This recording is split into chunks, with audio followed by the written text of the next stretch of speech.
Muddy वस्ती भागात पाणी भरण्याच्या कारणावरून राडा।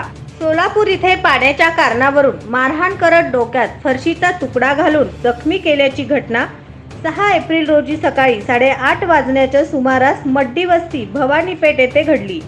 या प्रकरणी सुधाकर नागेश येरटे वय वर्ष 53 राहणार मड्डी वस्ती भवानीपेठ यांनी जोडभावी पेठ पोलीस ठाण्यात फिर्याद दाखल केली आहे।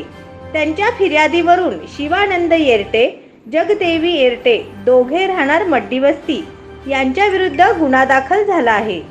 याबाबत अधिक माहिती अशी की फिर्यादी यांची पत्नी सुनीता ही महापालिकेच्या नळाला पाणी भरण्यासाठी गेली असता फिर्यादी यांची भाऊजाई जगदेवी हिने फिर्यादी यांच्या पत्नीस शिवीगाळ केली।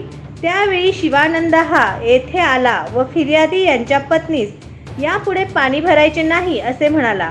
त्यावेळी फिर्यादी हा त्यांना समजावून सांगण्याचा प्रयत्न करत असताना फिर्यादीचे काहीही न ऐकता फिर्यादी व त्यांच्या पत्नीस हाताने मारहाण केली।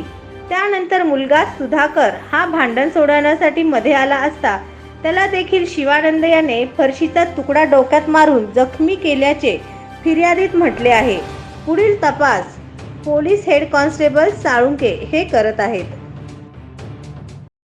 SB न्यूज चॅनलला लाईक करा, शेअर करा, सबस्क्राईब करा।